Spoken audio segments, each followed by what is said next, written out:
Okay. After that, you're pretty much on time. Okay. So I have to you're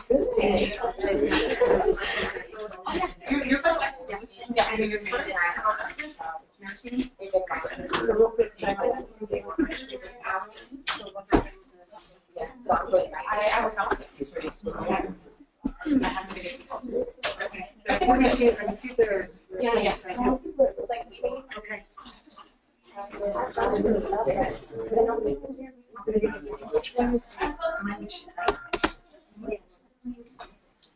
Good afternoon, everyone. It is a pleasure to be here today, but not with this echo.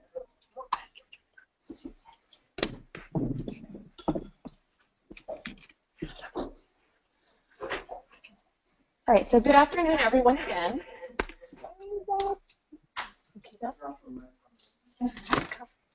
Hello? Okay. Sorry, we're having some technical difficulties here. Okay, can you hear me good? All right. So it is a pleasure to be here today, this afternoon, for another Undocumented College Success Workshop series presented by the Dreamer Research Center here at Sacramento State. I am Norma Mendoza, and I serve as a program coordinator for the Cerna Center and the Dreamer Research Center here at California State University, Sacramento. The Dreamer Research Center is housed within other equity programs under strategic diversity initiatives, and the programs are designed to provide a second family and a home away from home for students who are first generation, migrant, immigrant, undocumented, and underserved. The Dreamer Research Center was launched in the fall of 2015, and our mission since then has been to help make the dream of a college degree a reality for undocumented students and students from mixed status families. Today we have, today is the second time that one of our workshops will be made available via webinar to increase access and allow others in the community, especially students, to join without being physically present. I am excited to have members of the K-12 Community College, 4-year, and nonprofit sector tune in for today's workshop webinar on topic of navigating career options as an undocumented student. As of today, we had 50 registered individuals for the webinar, which is great, and we had roughly 25 RSVPs for those joining us live today. We also want to welcome members of the Consortium for the Advancement of Dreamers. For those of you who are not familiar with this consortium, this is a recent collaboration between members of the K-12 Community College, private, public, 4-year institutions, and nonprofit organizations who came together to share expertise, best practices, and resources to advance dreamers. If you're interested in learning more, please talk to me after the event, and I'm happy to provide additional information. Again, welcome to those that are physically present and those that are joining us via webinar. The Dreamer Research Center is excited to be hosting today's workshop in collaboration with staff and faculty from Sacramento State's College of Education, Teacher Preparation Programs, the Division of Criminal Justice Department, the School of Nursing, and the Career Center. We also have student panelists that are joining us to share their experience in these fields. Today we have Assistant Professor Dr. Margarita Avila, and Equity Coordinator Karina Figueroa from the College of Education Teacher Preparation Programs at Sacramento State. We also have Raquel Quirarte, who serves as the Advising Center Coordinator for the Division of Criminal Justice, and Dr. Watt, Adjunct Professor in the Division of Criminal Justice at Sacramento State. Also joining us is Terry Tallman, Student Services Professional Staff for the School of Nursing, and Emmanuel Meltarejo, Career Counselor at the Career Center here at Sacramento State. Additionally, after each presenter or group of presenters, we will have the opportunity to hear from the experiences of Sacramento State student and alumni panelists. Each panelist will be presenting herself. So today's workshop will provide information regarding non-traditional careers and major options for undocumented students. We will also go over some alternative careers and majors to help mitigate some of the limitations that stem from a lack of immigration status. Our presenters today will discuss the general requirements and qualifications to apply to the previously mentioned programs, alternative career options for students who are undocumented, and advice for students who are pursuing non-traditional career majors and career options. After each presentation, there will be a Q&A for those here and those via webinar. For those that are joining us via webinar, you may type in your questions on the menu provided to you at any time. And while we may not be able to answer all the questions during the Q&A segment, we will follow up after the event with a summary of the webinar to answer all questions. We will also be recording today's webinar and will be made available to you after. All right, so at this time, please help me welcome Dr. Berta Avila and Karina Figueroa from the College of Education. Thank you both for being here today.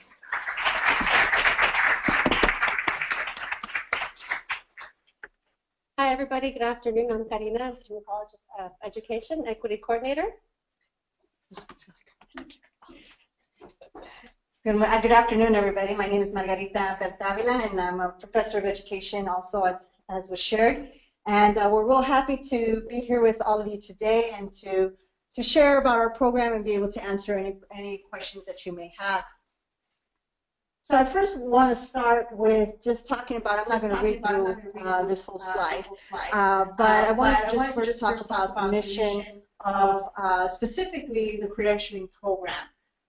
It is our charge and the charge of the faculty that teach there, whether it be faculty with the multiple subject or faculty with single subject, to prepare teachers that are not only masters of their content and the content that they are presenting, but also grounded in a social justice paradigm.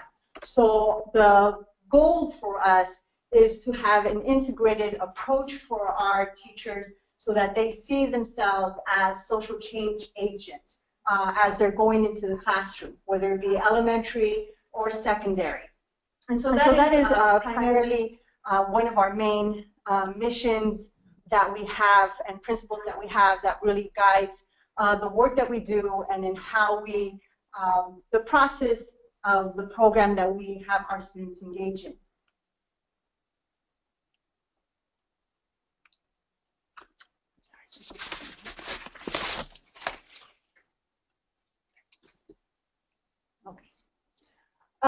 As far as our vision goes as well, one of the reasons that our goal is grounded, or our program is grounded from a social justice paradigm, and looking at that through our curriculum and through the environment that we foster, is because of who comes into the classrooms, whether it be primary or secondary.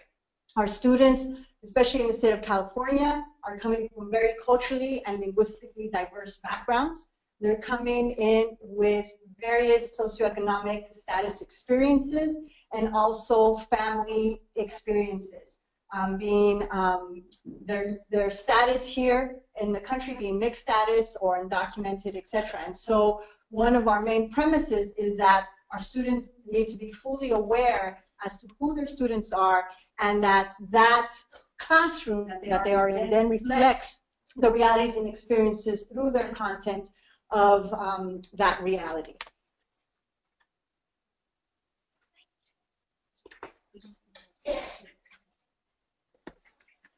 Great, thank you, Dr. Berta Avila. So on that note, I'd like to tell you a little bit more about the program requirements. So I'll go over some general information. This is all pre-admission criteria, which means that we recommend that students complete what I'm about to cover as quickly as possible before entering a program. And the reason I like to put it out here, and really my purpose, is to work with underrepresented students. So students that are the first in their families to attend a university, students that are bilingual, students that receive financial aid, etc. And so we do offer a lot of support for those students, and I'll try to cover that as well. But just to kind of try to break down, but I know it can seem like it's overwhelming. It's not if you take it step by step. But let me try to do this as best as possible. So for all of the 3 programs that our college offers, in regards to credentials, we have the single subject credential program, the multiple subject, and the education specialist or special ed program. All 3 programs are going to require all of the same prerequisites for pre-admission criteria. And so what that is we're looking at GPA requirements, so 2.67 cumulative, or 2.75 last 60 units. K-12 experience, so depending on which area you know that you want to work in, if it's elementary, then we look for experience in those grades and those areas. If you want to be a high school teacher, then we like to encourage students to have a little bit of background experience, whether paid or unpaid, with those age groups. And so we sometimes have students in the office who will come to me and say, hey, I think I want to be a teacher, I like kids, what do I have to do? So we have to kind of work backward and start with, well, let's look at what age group you're interested in, and have you been in the classroom? Coaching, tutoring, that's a valid experience, but again, we want to see that you have at least 45 hours, which is not a lot really, and you can get most of those hours with the prerequisites that are required just below. And so we also help coordinating, sending students to different classroom sites if they need contacts, if they don't know who to contact, how to start, who to go to, etc. So we can cover you from those ends as well. So again, K-12 experience, 45 hours minimum. We have 3 prerequisites for all 3 programs, and that's going to include a special ed class, EDUC 100A and B, EDUC 170, that's bilingual education, and health science 136, that's health education. There's ways to do this so that it's a lot more cost effective for you, and we work with students on that again. And so, depending on which program you're applying to, if you look at the very last requirement, that's kinesiology 172, that's only for students that are applying to the multiple subject program. You only take that if it's part of your major. Okay, the main hurdle, the main challenge in California to being a teacher is going to be these exams. The basic skills test, which is the CBEST, and the CSET, which is the subject matter competency. So to be a teacher in California, you can essentially have any major, right? Obviously, if you major in the area that you want to teach, well, that's an advantage. But if you're a comms major, criminal justice major, government major like myself, you can still demonstrate subject matter competency. And so the state of California requires that you complete these exams. So the main hurdle is not so much the CBEST. The CBEST is a hurdle for students that are born in different countries that don't have educational background in the state or in the country. And so we see more students that come more like when they're in high school or college to the States right here in the US. And so again, they lack that foundation that our students here do have. And so we do provide a lot of support. By support, we have peer mentors that will tutor in all of these areas, depending on which subject you'd like to teach, if it's multiple or single, etc. So I'll just jump straight to the CSET. It's pretty much the #1 hurdle in California to being a teacher. It's the subject matter competency exam. So again, depending on which subject, which credential you're pursuing, as of now where we stand, all students in California that want to teach elementary, this is here at Sac State, by the way, depending on where you go, the programs they offer may offer waiver programs, and I can get to those in a second. But again, if you're a child development major in Sac State or liberal studies, as of now, especially liberal studies, you still have to do this test. The program, the liberal studies program, so if we have any liberal studies majors in here, that's going to be waived possibly within the next couple of years. But the point is that these exams are a little challenging, and again, we offer a lot of not just tutoring, but funding for these exams. They're not cheap. I mean, if we're talking about taking these classes, and for those of you that have already graduated, it could start adding up, and the exams themselves, the CBEST is probably going to range from 40 to 60, depending on whether you take computer-based or paper-based. The CSET will cost you $300. Each subtest is about $99. And so if you don't pass the subtest, you have to retake it. I'm covering this as general as possible, but you're welcome to come see us if you'd like to get more information. I'm going to have Margarita talk about the bilingual authorization. Oh, okay. So, real quickly, in the state of California, we do offer the bilingual authorization. So this gives you the opportunity to teach in the primary language. At Sacramento State, we offer 2 programs with respect to the bilingual authorization, Spanish and Hmong. And so now with the passing of Proposition 58, which is now returning bilingual education and dual immersion programs back to the state of California, this is going to be an area of great need. So it allows at the primary level, meaning elementary schools, for many teachers to teach either in Hmong or Spanish, the subject matter, as you're transitioning your students to learning English as a second language. And then at the high school, in Northern California, there's not many schools, but that is likely to change with the passing of Proposition 58, where you teach subject matter in the primary language, be it science, social science, etc. And then you can also teach other subject matter. As you see right there, there's different requirements with respect to that. But if you're interested, when you meet with Karina, she can review those requirements for you as well. Yeah. Okay, I think one of the important things to know is that our application period is from October 1st through 2017 through February 1st, at least for next academic year. You can definitely visit the Teaching Credential website, but we highly, highly encourage you to meet with Karina or any professor like myself beforehand, so that we can begin to almost have like a file for you, so that we can following up with you and where you're at, what courses have you completed, so that we can help you with that transition. What's important to know regarding credentialing, and a big misnomer that is out in the state, is that to apply for a credential program and to actually apply for your final credential once you're ready to graduate from the program is not based on any status. So whether you're a citizen of the United States, whether you are have undocumented status, it does not matter. The credentialing, California Commission on Teacher Credentialing does not look at your status in the context of the United States to offer a credential. So you can apply to the program, as you can see here, based on your status, whether you have a social security number or you have an individual tax ID number. And Karina can review with you as well when you meet with her how you can apply for an IT number if that's your current situation. The only areas that we do need to be mindful of is that and we need to take this, is that if you have any encounters with respect to being deported and then returning to the United States, then fingerprints will become an issue.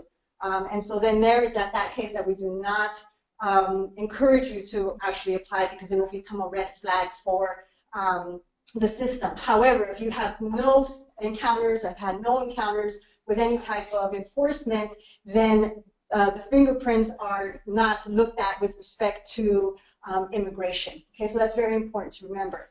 The other area to be very clear about is this, that you can, as I shared earlier, apply for the program, you can apply for your credential regardless of status. But once you are ready to work, here's where it becomes there's a nuance. If you are a current DACA recipient, you applied for DACA, which gives you your status to be able to work with the executive order that was under Obama, and as of right now has not been appealed, then repealed, I'm sorry, then you can work. You can work as a teacher with your credential. If you are here and you're not under DACA, or let's say the DACA becomes repealed, you can receive your credential, obtain your credential, but you cannot work. Okay, so many will ask us, then why should I apply for my credential if that can happen? And our answer is because California, specifically with SB 54 and other different legislations, is working to provide immigration reform and try to currently counter that particular situation that we're in. We're working closely with Senator Lara's office regarding this circumstance and looking at how we can come up with alternatives. But as of right now, there is no alternative. Okay? I think that's. May I just add some words of encouragement? I tell students, the credential program is very rigorous. Wherever you decide to go, we offer a 2-semester, 1-year program. And I can just say that if you are a student that is debating whether or not this is for you, come see us. I like to tell students that it's just 1 more year, and you've come this far, and you can obtain that credential by sticking to it 1 more year, 2 more semesters with our support. Versus putting it off, because you're not sure what's going to happen, but we can't let these fears overcome our aspirations, because I feel like we've made it this far. So we would just encourage you and support you the entire way in the process. Thank you. Thank you. Thank you.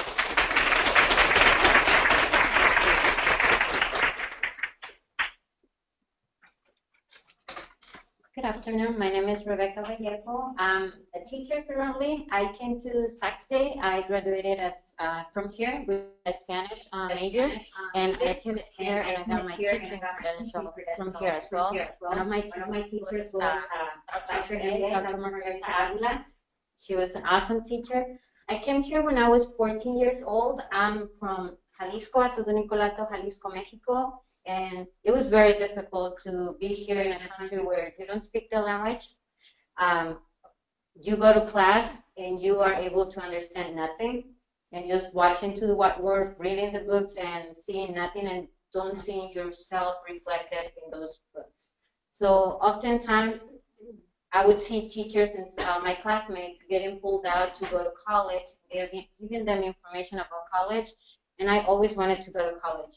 One of my dreams was like, I want to finish a career, go to college, get educated, and do something else with my life because none of my parents went to college. My mom barely finished elementary school, and my dad also barely finished elementary school. So it was very hard, but I don't remember where I got that idea from that I wanted to go to college. I just knew since I was very young, I had it in me, like I want to go to college and I want to do something else. So I remember I told my mom one day, I'm going to go to college, I'm going to graduate college, and I'm going to do it for you and for me. So when I came here, I thought that was not going to be possible because I didn't have documents. So when I was a sophomore when I got here, and like I said, I was not able to understand anything. And I met one teacher when I was a senior. I still remember her name, Miss Moran. She really helped me out, and I talked to her. She told me, are you going to go to college? I'm like, no, I can't because I don't have a social security number. So she's like, yes, you can. So she gave me the information of someone else. She's like, go and talk to this person, and we're going to make it work. So I had good grades. I have always been a really hardworking student because I always wanted to do something else. And I went to talk to that counselor in Sac City, and he really helped me out. We filled out the application, and I kept receiving this application to apply for a scholarship, but because I didn't have a social security number, I never filled it out. So I'm like, I'm not gonna get that scholarship, I'm just gonna throw it away. And that's what I kept doing, like 4 times, and I threw it away. And then one day they came to the school and they called on all the students that qualified for that scholarship. And I was in that room with a whole bunch of other students. And they told us, you need to complete this application because this is for a scholarship. And I told them, but I don't have a social security number. How am I going to do this? They're like, you don't need a social security number. You have the GPA, you have the grades, so that's all you need. And you need, you have dreams, you want to go to college? I'm like, yes, I want to go to college. They're like, okay, then just complete this application. And the deadline is, they gave me the deadline, and it was probably like 5 days away. So I had to write an essay, and my English was not very good. I didn't know how to write properly, good essay, so I asked for help to one of my friends that had been living here for many years. So they helped me. It was Saturday. We were like probably 8 hours straight working on that essay, and it was about my story, why I wanted to go to college and everything. So that Saturday, I put the application and my essay on the mail, and I'm like, nothing's gonna happen. I'm not gonna get it. That's what I was thinking. A month later, I received a letter, and it said, congratulations, you have been awarded the Calvin. It was from CalSoap. I couldn't believe it. I was crying, and my mom couldn't believe it either because I was going to be able to go to college. So with that, the first few years, I was able to pay for college, and when I went to Sac City, I was taking classes for ESL English learners, and it was a really interesting experience because I didn't know how to navigate the system. I didn't have much support when I was in college, only that one counselor, and every time I was feeling frustrated, I was just like, I don't know what to do, I'm not good for this, and he kept telling me, you gotta go, you gotta keep going, you gotta keep going. His name is Mauricio Gonzalez. Then he helped me to complete my application to transfer to Sac State. He's like, you gotta keep going. So I transferred to Sac State, and it was also very difficult the first few years because I didn't have the support. I didn't know who I should go and talk to when I was feeling frustrated because a Dreamer Center didn't exist at that time. So I didn't know who I should go and talk to. So I finished my undergrad education, and as I finished, I went and talked to Dr. Murai. He was in helping with all the applications and everything. And I told him, okay, my major is Spanish. What can I do with this? Because I never thought I could do something with Spanish. So he's like, you can be a teacher. I'm like, I don't know if I want to be a teacher. So he's like, have you volunteer or do anything like that? I'm like, no. So he's like, okay, first we need to get you to do some volunteering work, and then we'll see. So he enrolled me in some classes. These are the classes you're going to take, and then you're going to be able to figure it out if you want to be a teacher or not. So I started volunteering at Language Academy, working with kindergarten students. I'm like, this is not for me. Not kindergarten students. So then I volunteered at high school, and I said, I want to teach high school. But I never thought I could do something with Spanish. So I had finished my undergrad education with a Spanish major, and then I applied for the teaching credential program. The process was just as they mentioned. I had to go to an interview, and I was very nervous, just as nervous I am right now. And it was, but at the end, when I was about to start the program, I was like, I don't know if I'm going to be able to make it. All these people, they like very smart, and I don't know if I'm that smart. So we started the program, and I think from all the years that I have been going to school, the year that I felt like the most support was when I was in the teaching credential program, because all of the teachers were always checking in with you. How are you feeling? Do you need anything? Do you need an extension of the work? To be honest, hey, we can support you on this. We will do circles. How are you feeling today? Oh, I'm feeling good. I'm not feeling so well. Also, the supervisor, we had a supervisor, and my supervisor was Dr. Pio Wang. She was always very supportive, and she was always checking on me. 2 weeks ago, I graduated from the teaching credential program last May. 2 weeks ago, she actually called me, and she's like, hey, Rebecca, how are you doing today? I'm like, I'm doing good. How's it going at the school that you're working at? So I share my story with her, everything that was going on, and she's like, I'm really happy that you're happy at that place.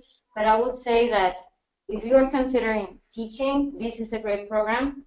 It takes a lot of work because you have class, you have to be teaching in the morning, but you have a great group of teachers who are there to support you at all times, teachers who are checking on you at all times, and they're not just checking with you about the material, but they're checking how you're feeling in your personal life. If you have something going on at home, talk to them, and they will be able to help you out. They will try to help you out.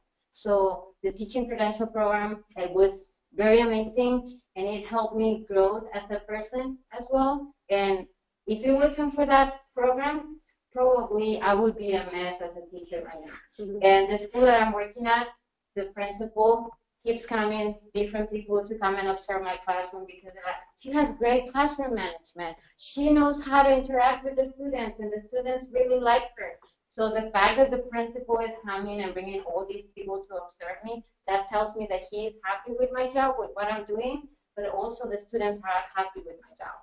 So one thing that I will tell all the dreamers is that never stop believing, and there's one thing no one will be able to take away from you: your education. So no matter if you go back to your country, no matter if you stay here, no matter where you go, there's one thing nobody will ever be able to take away from you, and that will be your education.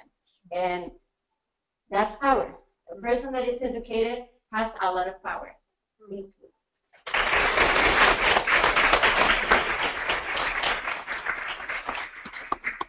Great, thank you. We do have about 5 minutes for Q&A. At this time, I would like to take questions from the audience. We will be taking a look at any questions that came in through the webinar. Any questions? Any questions?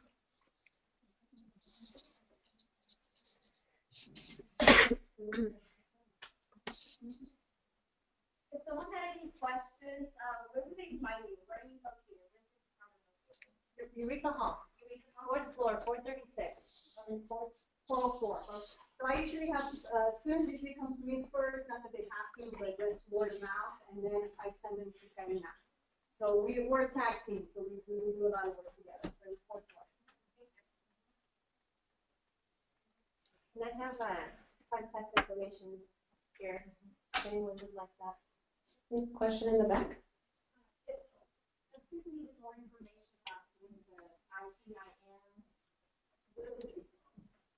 So the question is, if a student needed more information about how to obtain an ITIN number, where would they go?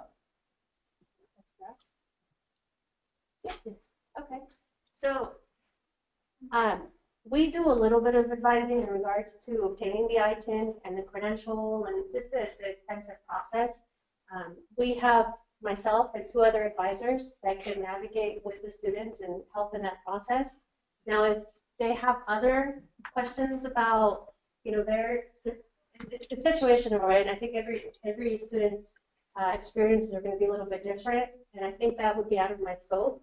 So then I would probably contact Norma or Margarita and then go from there, depending on what the needs are of the students. Now, if it's just requesting the ITIN, then we can help with that process. We have another lead advisor who's also really good at providing such information for students.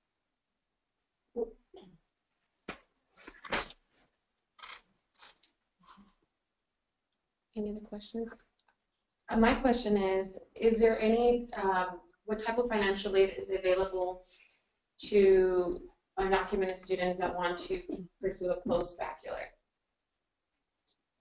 Post-baccalaureate as far as... So is there any financial assistance for students that want to pursue their teaching credential?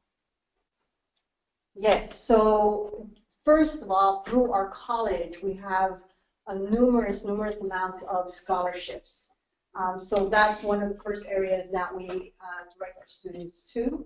And again, the majority of the scholarships is not based on status at all. The second area, obviously, is also outside scholarships, community scholarships that exist. One of the ones I can think of right now is through the organization Alianza, that the president is Dr. Rhonda Rios Kravitz, and they have continuous fundraising for scholarships. Another venue as well is the Foundation. This is basically geared to Latino women, but they also offer a tremendous amount of scholarships regardless also of status.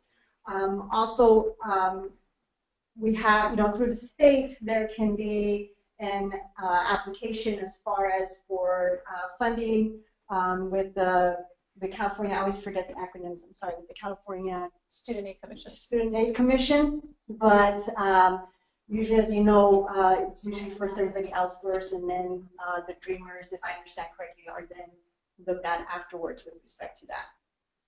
So we have another question. Can undocumented folks teach in California or not? The no DACA confused me. So if you have, this is where it gets, we went round and round with Senator Lara's office with this and the California Commission. So any individual, regardless of immigration status, can apply for a credential and receive a credential, regardless. If you are a DACA recipient and you have DACA, you can currently teach because you have the legal authorization to do so.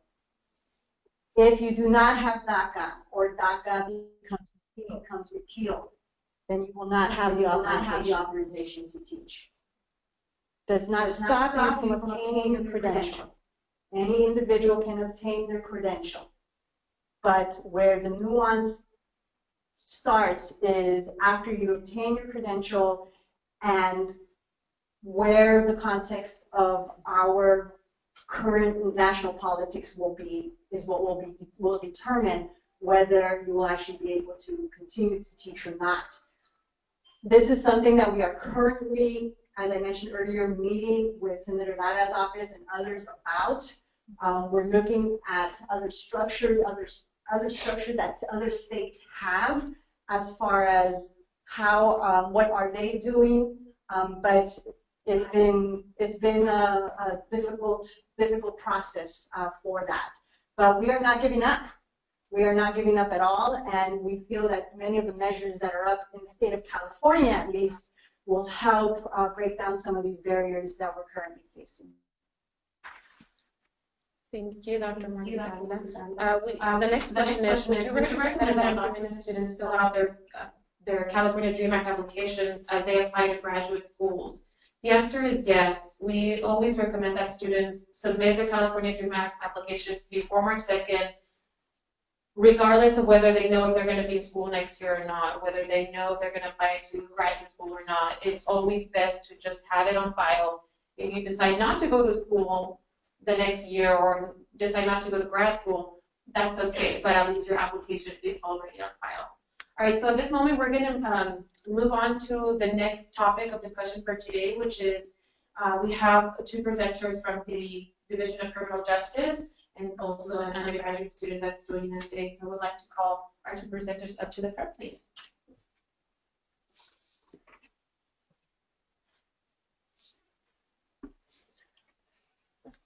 Hi, good afternoon. My name is Dr. Shelby Moffitt, and this is Raquel Carriges. I know I probably messed that up, but I'm working on it. So we're here to talk to you about employment in the criminal justice system, criminal justice division. One of the things that's important, it's more simplistic than we probably think about people saying, how can I get a job? What we're looking for, and I've pretty much simplified everything. It's made it very, very easy for us to look at again, but we're talking about the type of jobs that people want to pursue. Right now, if you look at the studies or statistics, it talks about that California or Sacramento in general is supposed to be the most diverse city in America, at least it was in 2002, according to Time Magazine. But if you look at the way the city of Sacramento is structured right now with its diversification, we're looking at in the Latino population, it is at least 40% lower than it should be, the African American population and the Asian community as well. And the majority of the law enforcement jobs, 73% or 76% of the Sacramento Police Department, for example, is made up of white Caucasian officers. So again, diversity has been a difficult thing, striding towards greater economic success for several groups. The problem, or some of the barriers, have been, if you look at the jobs that are available, it's not just a law enforcement officer. I am, for example, even though I teach over in the criminal justice division, I'm a retired Sacramento police officer myself. I worked for the Sacramento Police Department for almost 20 years before I came over here and started teaching. And when I was working there, literally started some 30 years ago, the numbers were at a very dismal level at that time, and they haven't increased very much. If you look at some of the common jobs that are available, as not only just a police officer, because many people ask, we're talking about 1,800 students currently. They're in the criminal justice division here at Sac State, and the majority, 55% of that 1,800 are racial and ethnic minorities. And I ask them each and every day when I'm in class with them, what is it you want to do with yourself? Do you want to be a police officer, a lawyer, probation officer, etc.? And many of them tell me they want to go in the field, but they've always had some difficulty, whether that's a lot of it starts with they're not being, their needs and concerns are not being addressed. And if you look specifically at the Latino community, many of them are concerned about some of the barriers that exist. And I kind of talk about that a little bit when we look at the law. And we'll show you a slide here in a minute. But the basic barrier comes down to qualifications.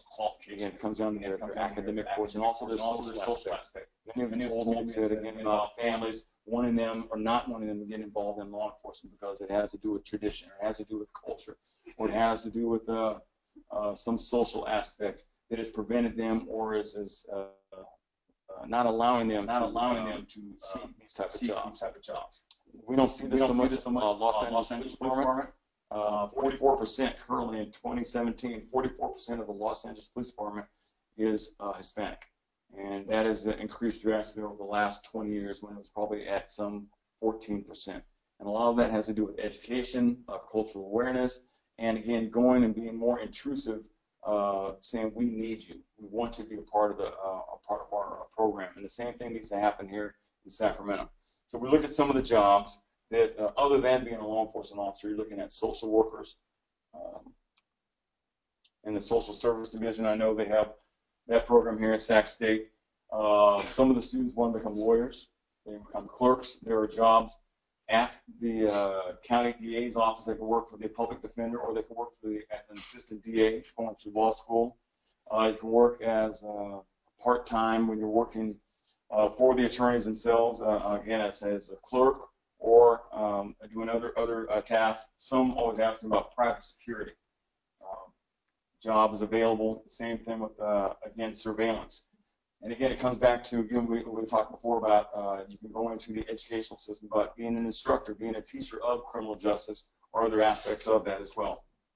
Crime analysis gets into the numbers and data. And again, you don't have to be a criminal justice student to do many of these jobs. Most of the recruiters I talk to, they tell me they'd rather have you in another capacity, as far as being a biology, chemistry, teacher, science, whatever the case is, and they can teach you how to be an instructor. I mean, excuse me, teach you how to be a law enforcement officer. And again, the same goes with forensic science. Right? All these things can be taught to you at a later date in time. Again, you're looking at non-sworn positions. Currently at Sacramento State, they have what are known as community service officers. You may see some of these young men and women walking around in their light blue tops and dark pants. Some are trained to become a law enforcement officer. So these are the jobs that are available. Most of the jobs we see available in the criminal justice field. But the bigger question comes from this right here. I mean, it's a very, very simple point where I put up here again. People say, can I become an officer? And I have to look at it again. In most local law enforcement agencies, we're talking about Sacramento Police Department, Sacramento Sheriff's Department, or something like that, you have to qualify under these rules right here. Okay? According to the U.S. government, you're going to, again, when we talk about am I eligible, and it's very simple, again, about, again, 3 years. You have to at least apply for citizenship. You cannot be an undocumented person and say, I want to become a law enforcement officer. In a job where you want to be sworn on law enforcement officer, you're going to carry a gun and a badge. You can work as an intern. You can work in other capacities as an assistant. You can do everything up to, and those are the other jobs that I explained before about working in the courthouse, the DA's office. Those jobs are available. They are not going to do, or they're not going to require you to have a legal citizenship for those jobs. So once you have to take the next step over saying that I am going to be a protectorate of the city of Sacramento or the state of California, wherever you're going to work at, you are required to have at least apply for your citizenship, and you must have citizenship within that 3-year period right there. Of course, you can see at the bottom when it talks about the California Highway Patrol, they're a little different. That's a state agency, so they're saying you must have citizenship by the time that you apply for their program. And that's according to the California state law. So you're going to see variations. The bottom line is, just like if you were going to the United States military, and you've had many of our soldiers who have been undocumented, they don't immediately become a U.S. citizen. They have to go through their 3-year or 4-year, whatever the period is in the military, whether that be in active or reserve training. Once they complete that, then they're eligible to become a U.S. citizen. So these are the options we have. So I always tell my students, you know, when they ask me, can I become absolutely an option, but you're going to have to abide by whatever the rules and regulations allow you to do, because until we can change it at any point in time, and that's the way things are going to be. And I have a program right now that some of you may or may not be familiar with. It's called the Law Enforcement Candidate Scholars Program, LEX, and you'll see some of the flyers around. We have several students that are in that program right now. I believe we have 1 or 2 students who are in the program that are residents that are working toward their citizenship, and they're going to become law enforcement officers. The program that I have is a pathway program that I've created here at Sac State that I'm working with other persons, Raquel and others, that assist these young men and women to become officers in a much expedited way, so they don't have to go through some of the problems of worrying about how to apply, who to contact. I made it much easier for them. So again, there's other resources that myself and others have created to make sure that we've gotten there. But I want, I guess, Raquel, she can talk to you about the internship process, what they can do prior or before they get to that stage. Okay. Hi, everyone. Do I have any criminal justice majors in the? Okay. So I just wanted to go over really briefly. I know I just have a couple of minutes left. In order to come into the criminal justice program, you guys all know that we are in the federal program. There are several requirements that need to be met. I'm always happy to help and answer any questions that you guys may have. In order to do the Criminal Justice 195, which is our internship program, you do have to be a major, and you do have to be a senior standing major. So that means that most of your requirements for your degree have to have been completed. The good news is that as of last semester, I was actually working with one of our own criminal justice students who is currently undocumented. And he was really worried and concerned about applying to the internship program, thinking that he would not be eligible. and we would be just completely disregarded. And so we went through the process, and I'm like, you could do it. Let's just try. We'll see what they say, and then we'll cross that bridge when we get there. Thankfully, what they were looking for, honestly, was just like the DACA documentation, like they had mentioned earlier. I'm not sure if he had not had those types of documentation in hand to submit to the different agencies, then if he would have been considered or not. But that might be the only limitation there, is what my understanding is. But he has been able to do the internship. He's loving it. He did decide to switch not majors, but he's switching into social work because he realized he really enjoys working with people, and I think that the majority of our students have that about them. They want to either help somebody or help their communities in some way, shape, or form. And so there's so many other avenues that they can follow, even if they do major in criminal justice.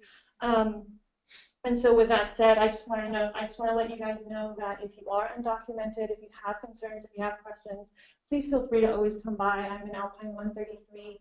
I think that's the only limitation in regards to the internship. There's several different agencies that you can apply for. And so just please let us know if we can help, right? Thank you.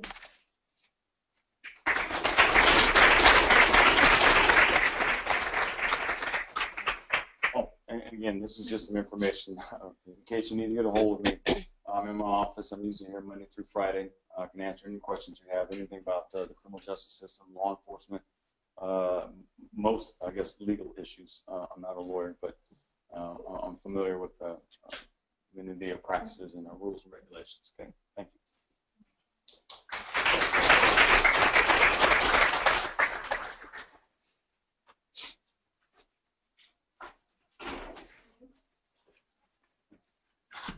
So, hi, my name is Glenda Hernandez. I'm a criminal investigation undergraduate, and I was born in Puerto Vallarta, Mexico.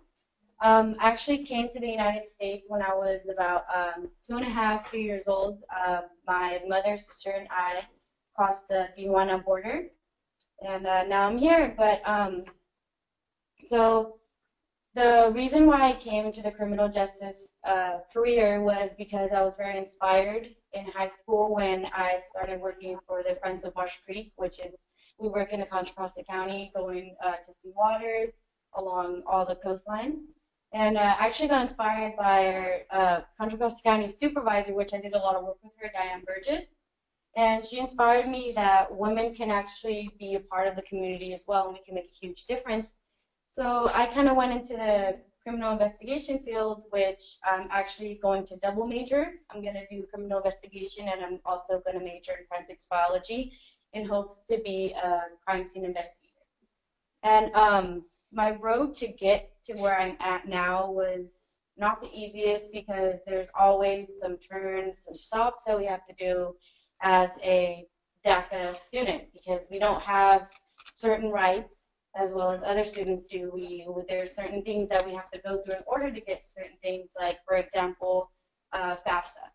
We're not able to get FAFSA like a regular student is. We have to go to a DACA FAFSA, which is almost the same, except that, of course, we don't have social security numbers, or, well, for example, myself, when I first applied for college, I didn't have a social security number until just recently. So my advice for undocumented students going to college would be always ask questions. Always go to a teacher, always see what your resources are because it can help you get to where you are. And luckily, because I had help from my teachers, I was able to go to college, and I'm going to continue going to college because I want to be a documented person that makes a difference in our community.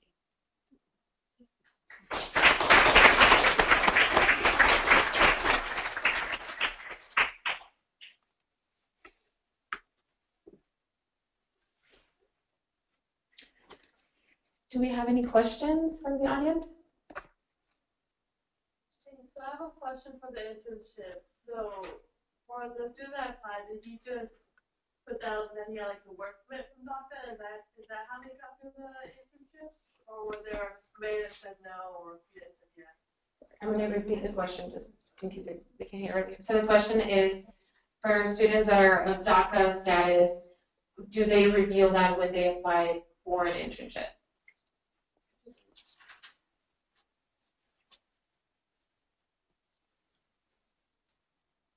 From what my understanding is, that was not a question that was asked.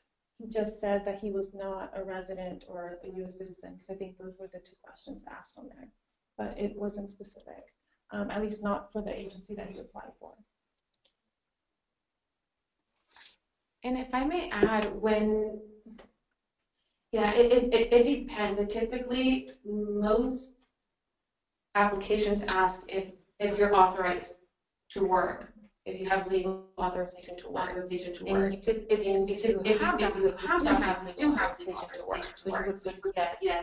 Very rarely do they ask you for your citizenship status. Very rarely do they ask, are you a citizen, legal permanent resident, a visa holder? Like, they don't ask that. They just ask, do you have legal work authorization? Yes, I saw a question back there. I had right there. I had a question, but I think many people are interested in his presentation. Okay.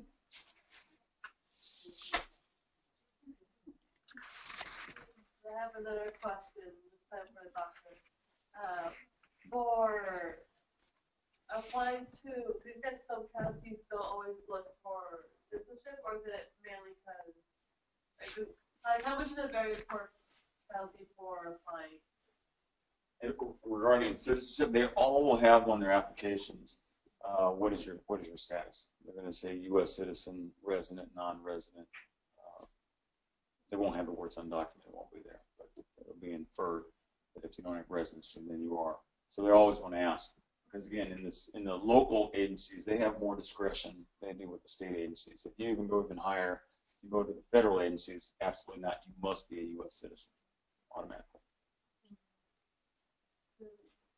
You said, like, you can say you're going to apply as long as you go through the first 3 years of working there. I can show that slide. Of course.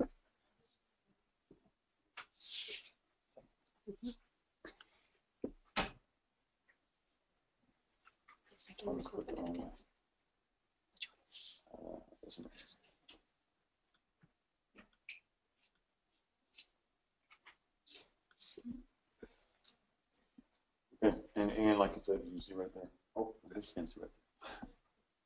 There it is. Again, where it talks about, again, you must be a citizen, permanent resident, alien who's eligible to apply for citizenship. That's the first and foremost. It can't just be someone says, I want to be an officer. There's certain requirements that person who's undocumented must meet before they can even go in. And the main one right here is, again, must be conferred within 3 years of applying. So once you apply, you have to get your citizenship within that 3 years. Because if you don't, then they can always say, no, you didn't meet the eligibility requirements, and they won't allow you to become a law enforcement officer. So that's state law that you have to abide by. And again, that's for local law enforcement. And like I said again, California Air Patrol, that you have to be by the time that you're appointed a CHP officer. Okay. I have a question that I get from students that I meet. What have you seen other students that are in the criminal justice department do with their major after they graduate? They're just in criminal justice. Mm-hmm. Because not everybody goes to become a police officer, correct. Right? So yeah. Well, then, which I do my little surveys in class all the time to find out, where are you going, because that kind of tells me some of the courses I teach. What is your desire? Many will say I want to be an attorney. Those who don't want to be an attorney, I get many students who say they want to be probation officers. They want to help young children out because they probably came from certain types of home life they came from. You get some to say they want to be a correctional officer as well. And then you might get a handful that want to go into social work that I run into. But it seems the bulk want to get into some type of law enforcement, some even in the federal level, depending on what the desire is in the future.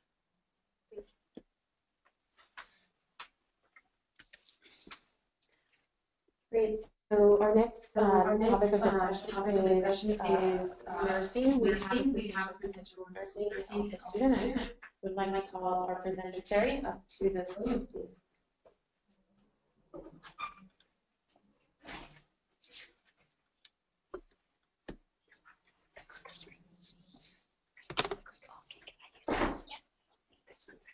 Well, welcome dreamers. My name is Terry Tallman. I facilitate the bids and admission process for the School of Nursing. And I just want you to know we need you. We need you desperately. We currently, only have about 3 to 5%, depending on the term, of Latino students that graduate. And you can change people's lives. We need you out in the clinical setting. So this is where we live. So I'm hoping all of you will soon join us there. As far as any limitations or obstacles, you will have no obstacle with the School of Nursing. We've even had students apply that had no social security number, and we were betting on you. We made you fully aware that you would need a social security number or the tax identification number, but we are not the barrier. But I do want you to be aware of what happens when it comes time for licensure. At the time of licensure, you will need a social security number or an individual taxpayer identification number. Pre-admission, we do a drug and alcohol screen and a criminal background screen. If there's anybody concerned about that, just email me. I'm happy to talk to you. Again, we're here to help you realize your potential. And I have never had any issue with U.S. citizenship. So that is not an issue for nursing.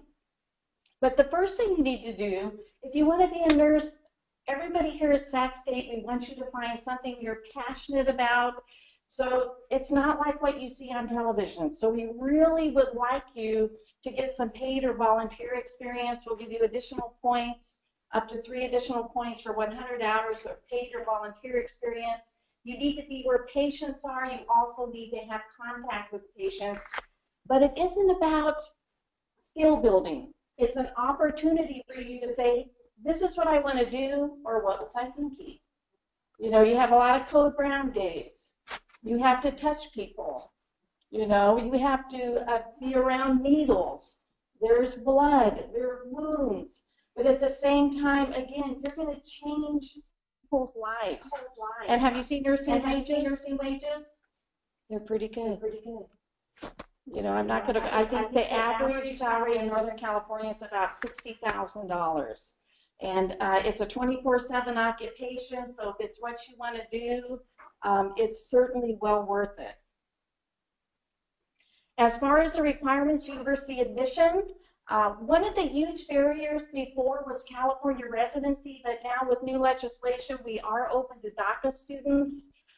We're even open to AB 540, but I don't know how that affects them at the time when you're ready to apply for licensure. But again, nursing is not going to be, we're not going to close the door on anyone, okay?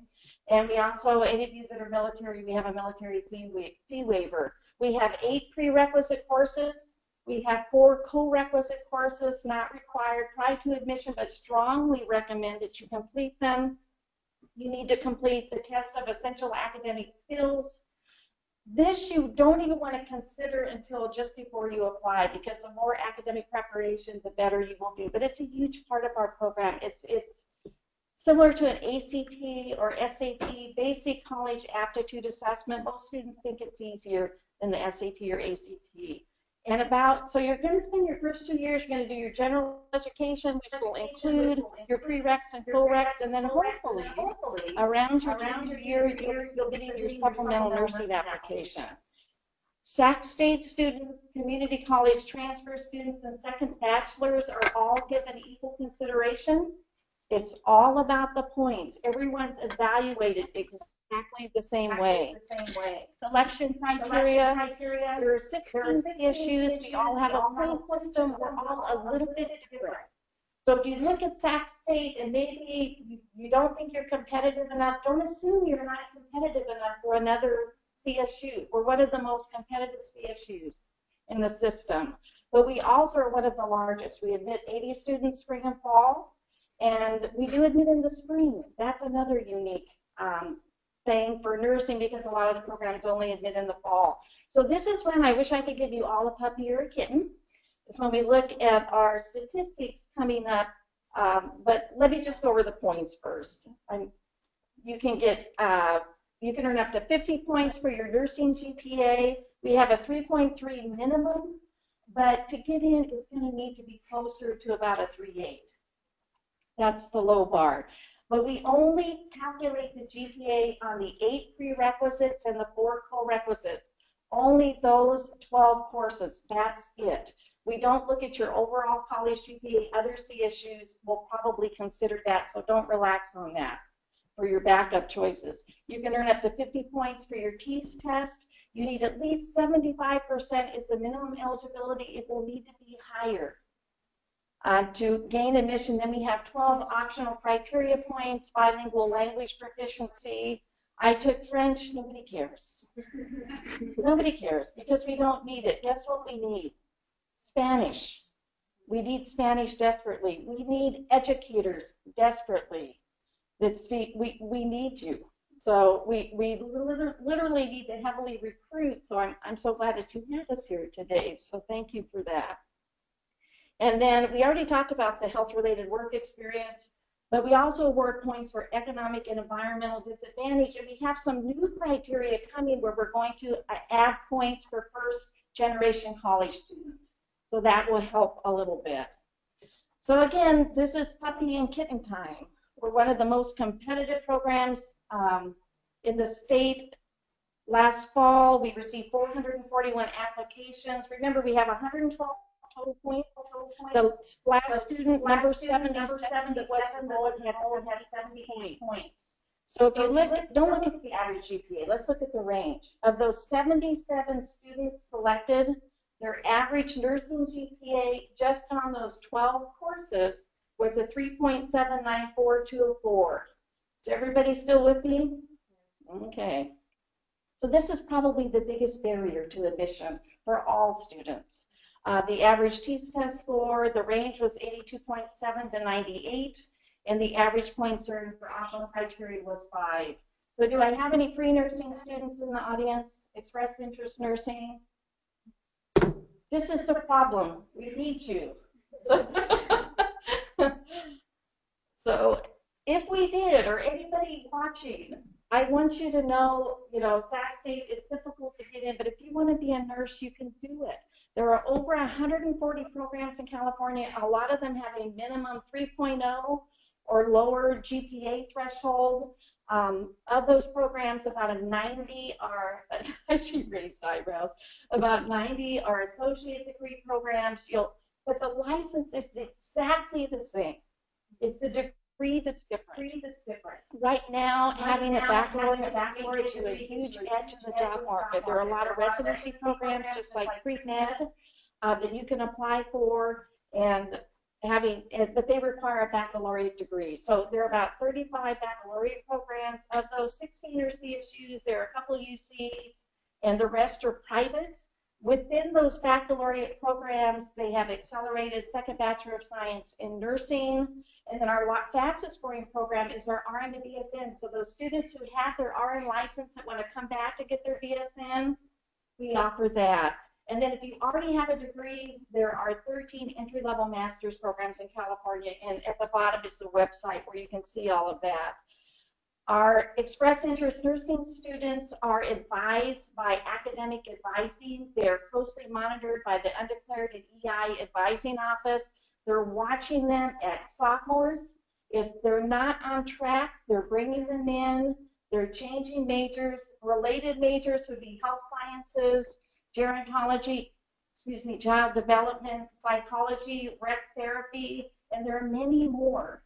We accept applications from any major, but what we don't want you to do is take courses that you don't need, and we want you to graduate in 4 years. So, and just remember, there's 140 nursing programs. If you want to be a nurse, I really think you can do it. I just can't promise you can do it at Sac State. You're going to be hearing from the Career Center. That's where you should go as a freshman. I think it should be required because I don't think freshmen understand all of the opportunities that are available to you that are health related. If you have any questions, there's so many of you, we can't offer one-to-one advising, so we do everything in a group setting. We want you to read our online program information, write down your questions, attend a group advising session. They're monthly. I stay as late as you're willing to stay at the end to answer questions one-to-one. And again, we need you, we want you, and we want you to become educators. We want you to graduate, get that RN license, and then come and teach for us. Thank you so much.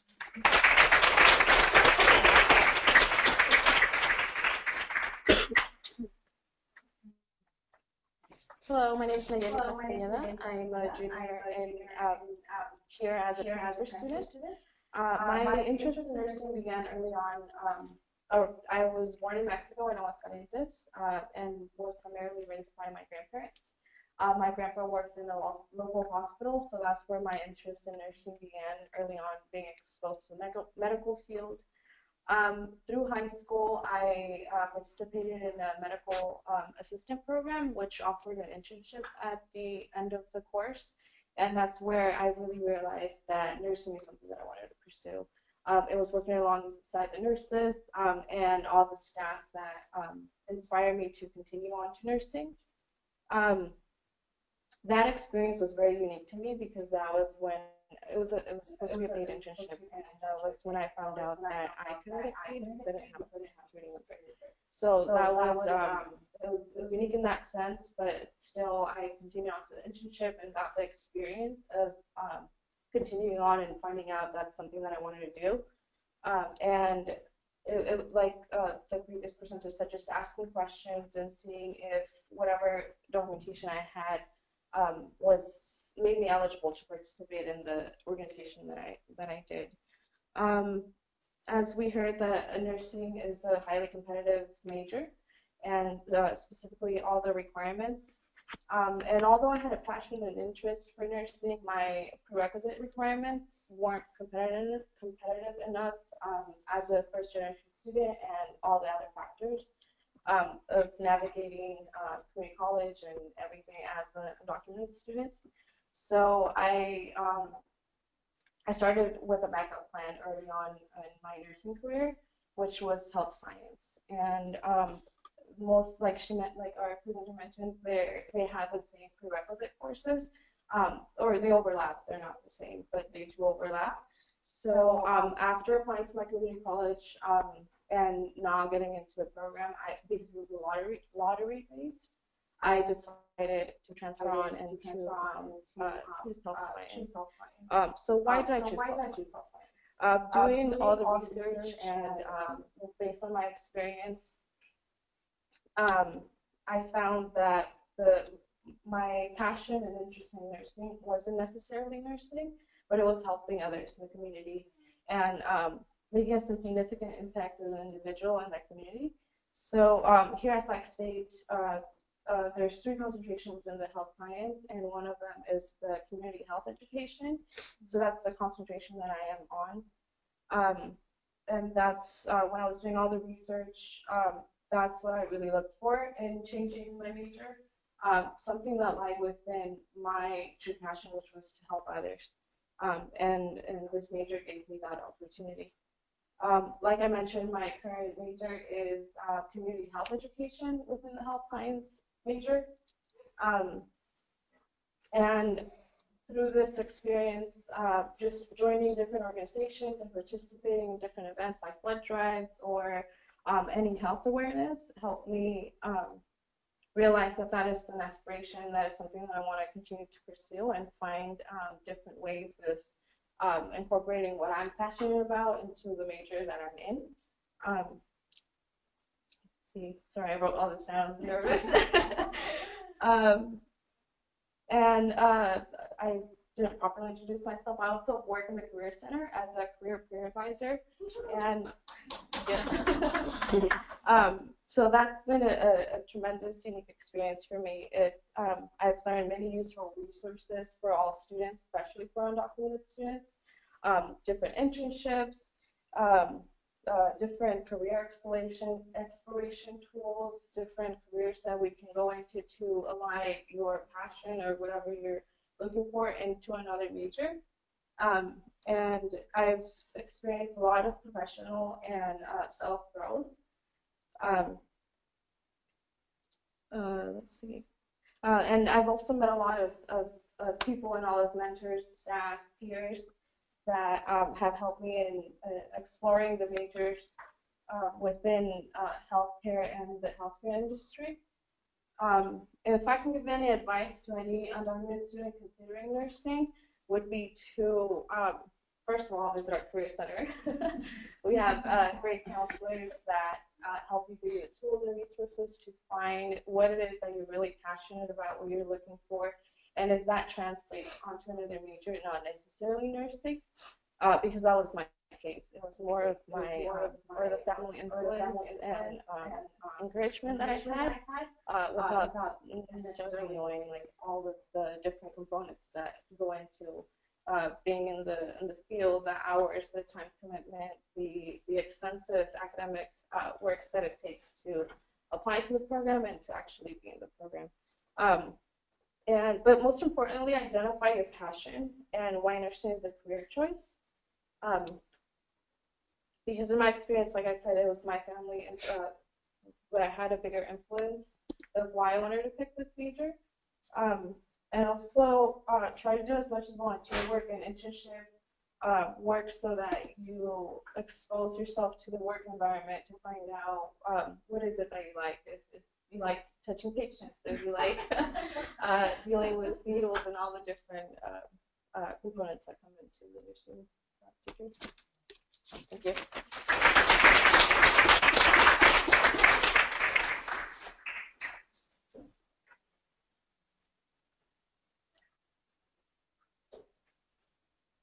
Do we have any questions from the audience?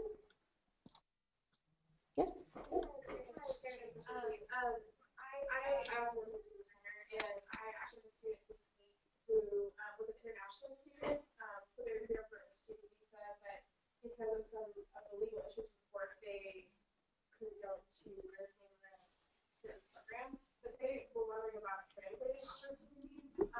Is there any opportunities for the nursing program here for translating? Not for the nursing program, but I can tell you the agencies use translators. I don't know very much about that. I don't know if Mandy can speak to that, but I can tell you that almost all of the hospitals they use translators. So you might start there, maybe do a little research. I'm not as good on the career end, but I know they definitely employ translators at the agencies. They're needed desperately, by the way. Another thing I wanted to mention, and this is something that we're exploring with the Career Center, is hosting hours for the career advisors to be at the Dreamer Research Center at least once a week, if not bi-weekly, to meet with students, especially our undocumented students or students from mixed status families, to do some career exploration. We have done the Dreamer Ally training for several of the folks that work in the Career Center, and so they have at the very basic the knowledge to be able to help have these types of conversations with our student population. Any other questions? All right, so our last portion of today, so we covered, and in the future we're thinking of doing a workshop or webinar on just 2 topics, or if not just one, and really exploring it in depth, because we do realize today was more of an overview. But with that said, we at least this hopefully served as an introduction for many of you for the Division of Criminal Justice, School of Nursing, and the teaching credential programs. Now to wrap it up, Emanuela is going to be talking to us about what does the Career Center offer for our students to do some career exploration.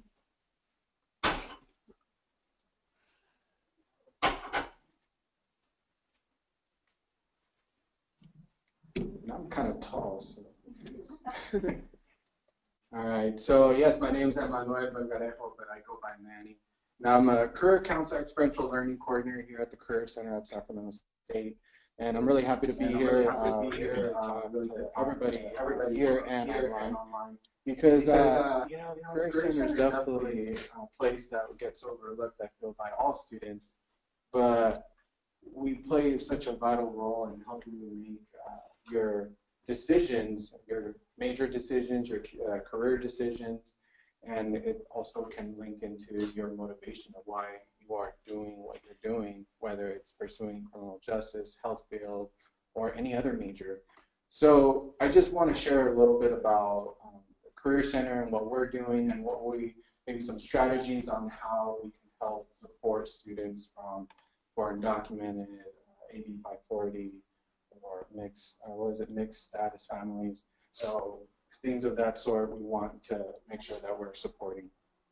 But like nursing did it perfectly. They said number one thing is you really need to figure out what is it you're passionate about, and I think that's something that the Career Center can easily help you explore.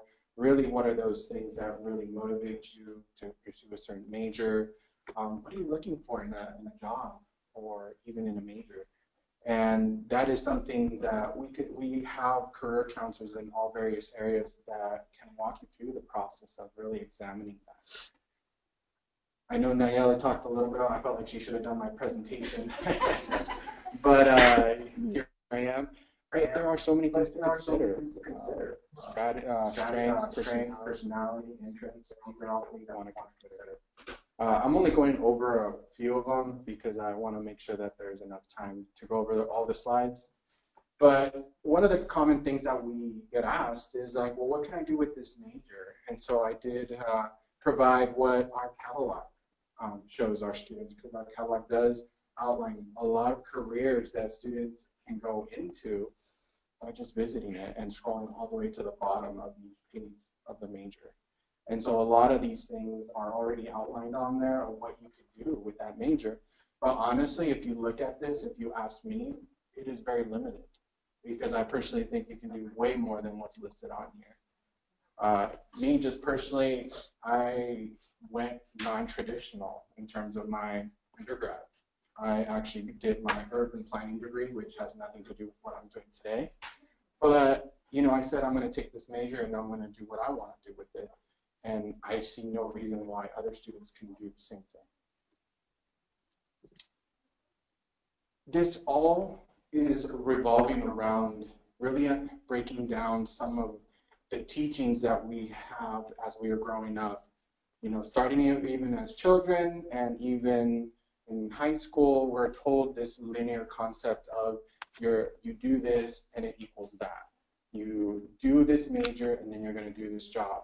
You go to school, you're gonna get a good job. So it's really breaking that down and really saying, you know, your major does not equal the career, but it's actual multiple possibilities. And really examining, number one, what is really what you want? What are your values, your preferences? Looking at your transferable skills, what do I need? What do I need to get? So there's a lot of talk about internships and volunteer and jobs. Yes, all of those are great things to have, and they all can help you, on your career path. And that career path is really understanding what are we trying to do, or what can I do to get to where I want to go. And that's a vital piece that the Career Center can definitely help support you in that, whether it's graduate school, certificate programs, trainings. We already heard from education, you can get your teaching credential. Teaching credential, I think it's what getting the job, that's really the question, but that's something we can work on. And like I tell the students that I work with, I go, we'll figure out once we get there, because a lot can happen from now to then. I know I've worked with a lot of students, and I go, we need to just keep moving forward. And so we are definitely an office that supports undocumented students, and we encourage them to come in to really make some of these plans. But I feel like a little bit of this was already given from the nursing department, but this is just a more comprehensive list of other majors that are in the health field that you can consider. And each one of them, in one way or another, can relate back into working in a hospital, helping people, which are some of the main criteria that drives a lot of students into some of these majors. So I'm not going to go over all of them, but I do encourage you to come in. I would be more than happy to go over this list in more detail. But what we're really talking about here is really looking at your experience and making a focus on your experience. And I know that for undocumented students, it's a little bit hard. I know that you feel like there's not a lot of opportunities, but maybe it's refocusing what we're looking at and maybe more focusing on opportunities that maybe you're not giving it as much merit, like volunteer experience. Volunteer experience is a great opportunity for students to get that experience and not have to really deal with kind of the barriers, because normally the barriers come in for paid positions, but unpaid can be just as powerful, just as informative, and help you develop the skills that you need in order to be successful and do the job.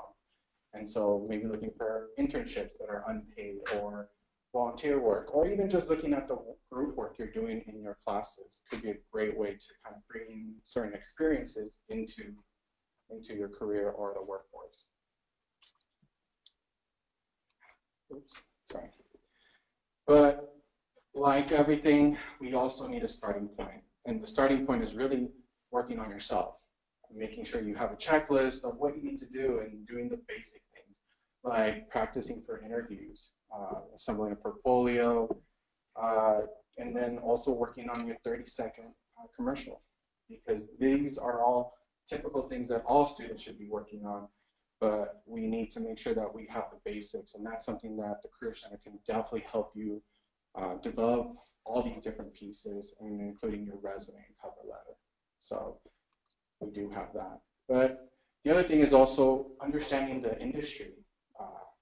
Like, for example, the health field, there are so many different areas that you can go into, but you really want to map it out, really understand what's out there, who are the different people that are available to you that you can use as places to intern or volunteer, because there is more than just hospitals or more than just law enforcement. There's actually other agencies that are working in collaboration with them. For example, if you're interested in law enforcement, La Familia, which is an organization here in Sacramento, they actually launched a law enforcement program where it's really more to provide you training and mentorship. And really their process is really not very comprehensive, so they don't even ask for, you know, background check or any of that stuff. But they're still able to participate in things like that.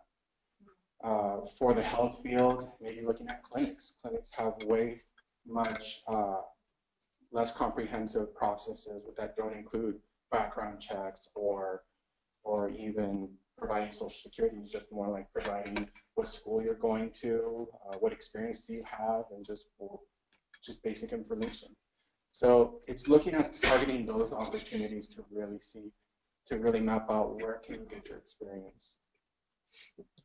But a lot of this is actually going back to yourself, and it's really keeping yourself from not moving forward. And what we're talking about is plan, happen, happenstance, state of mind, which is all the stuff that keeps you from applying to opportunities, from going to our career fairs, that keeps you from actually moving forward, but really training yourself to be more curious and just ask questions.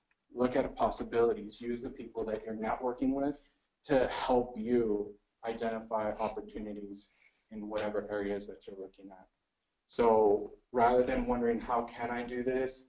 Or how I can't do this because, then maybe doing more, how can I do this?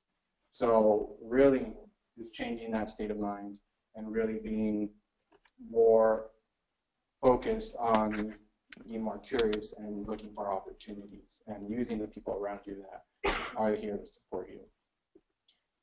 I know that a criminal justice presenter showed what I can do with this major in his side, but I just wanted to show a piece that I pulled off from that website, really outlining uncommon areas that we don't really see that you can go with in criminal justice, so business and social services, which he did kind of cover a few of those. But this is just a really good website for students to use to see what other areas can you consider about, and really it's easy.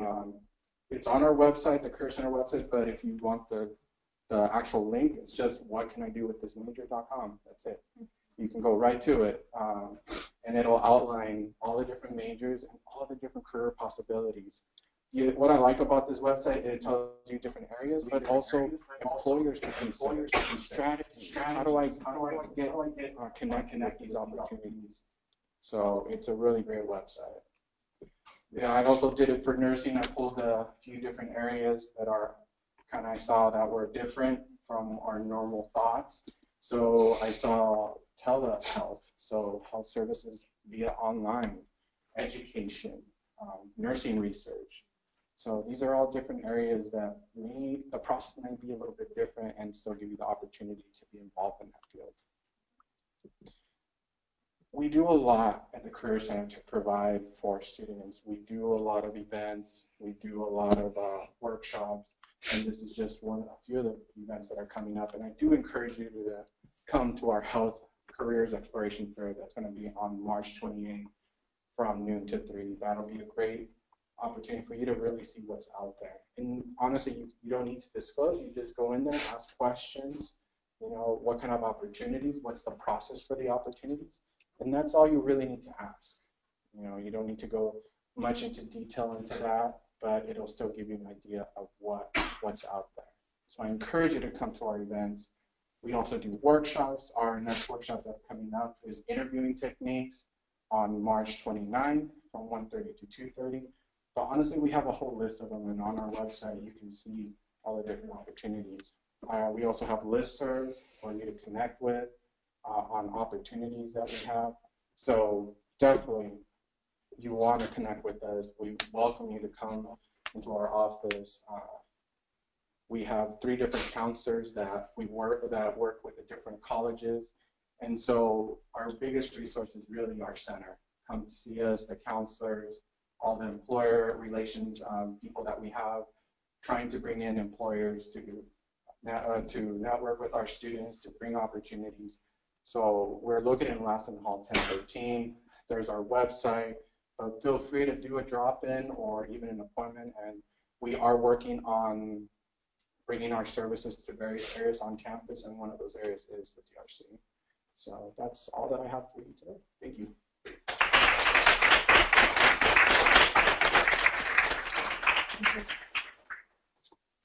Great. So I know some of our presenters already left, but in case of those of you that are still here today, right now, thank you for helping us and supporting the programming. These are fairly new, our Undocumented College Success Workshop Series. In your evaluations, please let us know what other topics you're interested in learning about, maybe something that we missed. In last semester, about 2 semesters ago, we did one on traveling abroad with DACA. We're no longer doing that one, not at the moment, just because there's a lot of uncertainty with that, and we're not really encouraging our students to travel. So these are the first of its kind, these workshop series. We do have one coming up on May 9th, which is another Undocumented College Success Workshop series titled Documenting the Experiences of Undocumented Students, Do's and Don'ts of IRB Research, which stands for Institutional Review Board. As a Dreamer Research Center, we do get a lot of graduate students that want to do research or want to do work with undocumented students. And it's a touchy subject. It's not easy. It's not easy to recruit students in the same way. And there's just a lot of different guidelines that we're working with closely now with the IRB office. And so for anybody here that that maybe you know somebody who wants to do research on the student population, or you yourself want to do research on this population, I would definitely encourage you to attend this workshop. It's going to be the same format. We are going to have it available in a workshop series and also be a webinar. And I also want to invite you to save the date for the first Dreamer Research Center fundraiser on April 25th. This is going to be key in supporting the programming of the Dreamer Research Center, in supporting our scholarships, in supporting our new Student Emergency Grant Fund. If you cannot attend yourself, I ask that you commit to getting somebody else to attend on your behalf. This is going to be really important. We've only been in existence for about 1.5 years, and we have a lot of work to do, and would really appreciate your support. Until then, thank you for tuning in. Thank you for supporting the Dreamer Research Center, and we'll see you soon. Thank you.